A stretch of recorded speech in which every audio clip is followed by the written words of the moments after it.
Salut la compagnie, c'est Jules Melon et aujourd'hui, dans un Ciné Critique, je vais vous parler d'un film d'animation français très important qui va bientôt fêter ses 50 ans, La Planète Sauvage, sorti donc en 1973, premier long métrage d'un grand nom de l'animation française.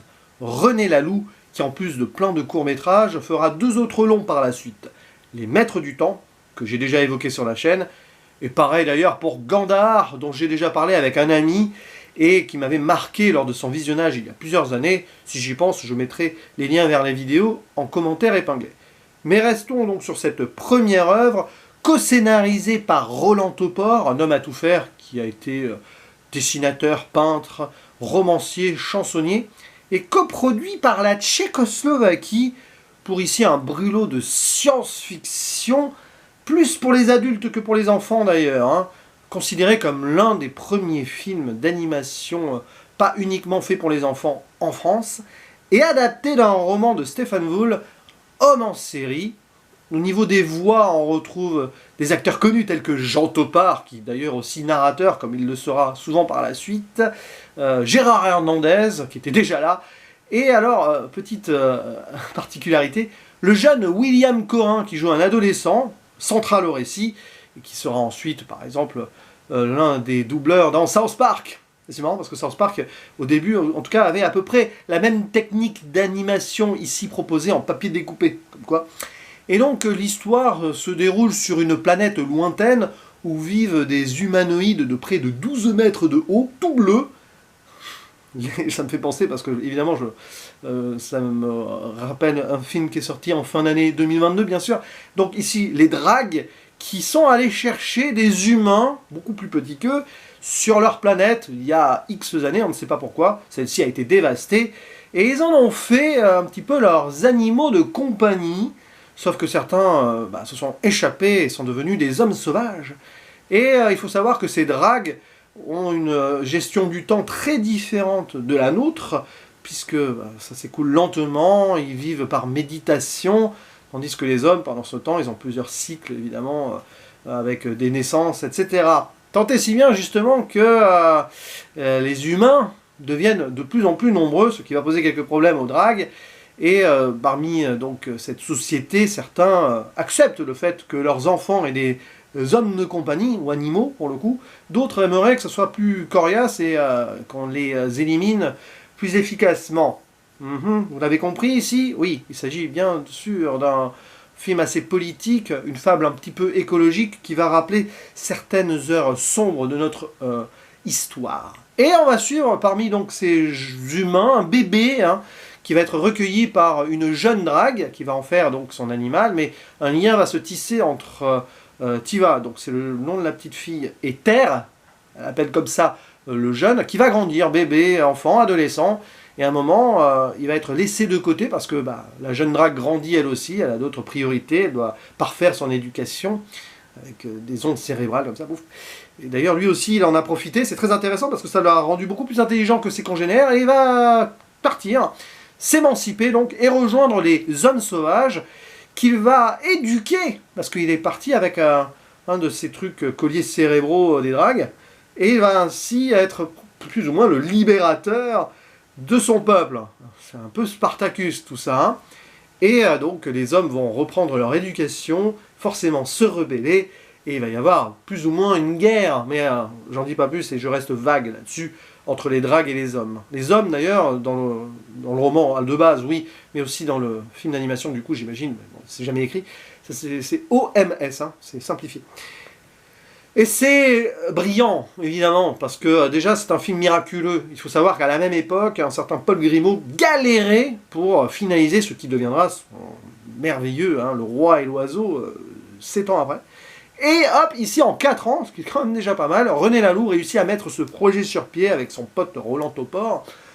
Et c'est une révolution dans l'animation française et presque internationale quand on y pense. Ce qui montre le savoir-faire de la France à l'époque en animation, mais aussi en science-fiction, avant Métal Hurlant, etc. Et c'est génial parce qu'il y a une réflexion philosophique et spirituelle derrière. Évidemment, c'est un film qui est contemplatif et poétique, et ça s'assume. C'est visuellement assez étonnant. Beau, je ne sais pas, parce que forcément, ça a un peu mal vieilli, si vous voulez. mais ça colle parfaitement, je trouve, à l'atmosphère. Cette animation très saccadée, forcément, fait à la main, donc production très minime, sur le plan de l'argent en tout cas, mais évidemment un savoir-faire qui a pris du temps, et l'histoire qui est racontée est quelque part assez universelle, et peut toujours trouver un écho aujourd'hui.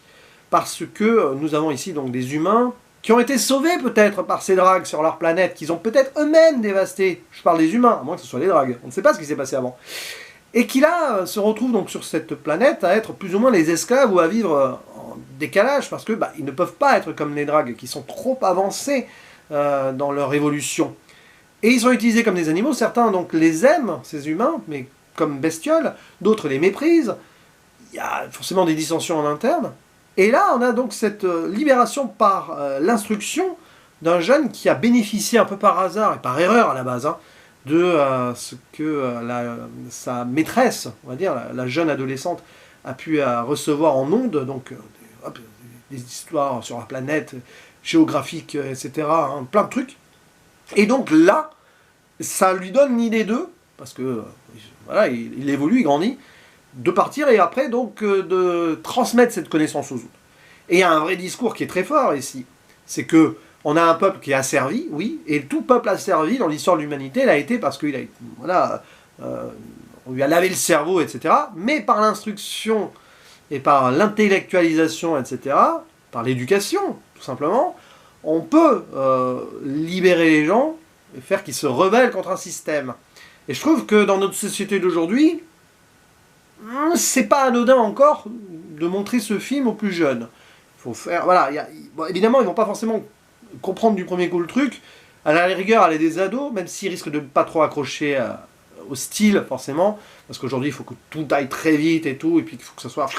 Ça y est, animation, bon, même qu'il y en a des très bien dans ce genre-là, récemment, le Chapeauté 2, ça speedait un petit peu, et c'était très très bien. Mais voilà, ils vont pas forcément accrocher, mais les faire réfléchir sur le propos, surtout, parce que je trouve ça hyper important. Et puis derrière, c'est très foisonnant. T'aimerais même en voir plus, parce que finalement, ça ne dure qu'1h10, 1h12.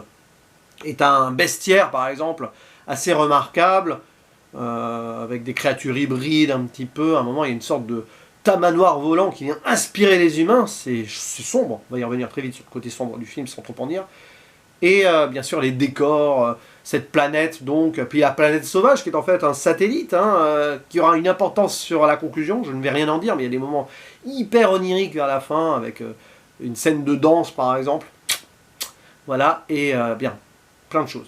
Et de tout, d'ailleurs, tiens, j'en parle maintenant, parce que sinon je vais oublier, habité par une formidable musique de Alain Goraguer, qui a composé aussi pour le cinéma live action, forcément, qui a travaillé comme... arrangeur pour Serge Gainsbourg, Jean Ferrat, un grand homme aussi, et qui là nous propose des compositions assez modernes pour l'époque, avec du synthé, un peu de guitare vite fait, et c'est remarquable, tout simplement. Ça habille parfaitement l'ensemble. Et donc tout ceci, donc, faire passer un message à la fois donc, contemplatif, poétique et direct, parce qu'il y a des scènes très sanglantes et violentes, forcément, qui vont rappeler aussi à un moment... une époque de l'histoire, 40 ans avant, enfin 30 ans avant, entre 30 et 40 ans avant, un génocide, avec un moment des humains, donc ici, les hommes, qui sont exterminés par un gaz. Et c'est d'une violence assez brute, c'est triste aussi, même qu'après ils sont écrasés par des dragues, et c'est ce qui va les forcer encore plus à se rebeller. Donc vous avez vraiment quelque chose de très très complet là, qui se laisse, savourer quasiment de A à Z, même si forcément il y a des moments où, sur le ton et sur la progression, ça patine un peu. Pour l'époque, c'est la production. Tu te dis à la rigueur, tu aurais préféré en voir plus, même aussi, paradoxalement.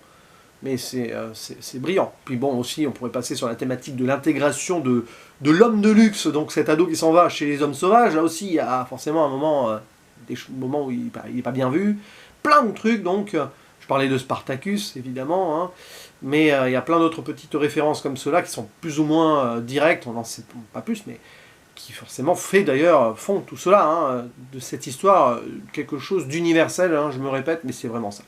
Donc la planète sauvage, c'est à voir, parce que c'est un petit bijou, comme le sera ensuite les maîtres du temps, un peu plus léger, mais quand même qui a un moment un peu cérébral avec un retournement sur la fin.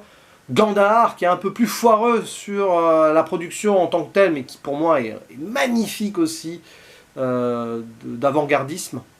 Mais bon, tout ceci, j'en ai déjà parlé.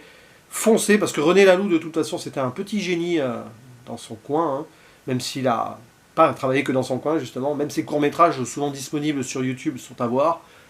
Et n'hésitez pas à dire en commentaire ce que vous pensez de ce brûlot en particulier, donc La Planète Sauvage. Il ne me reste plus qu'à vous dire à la prochaine. Ciao.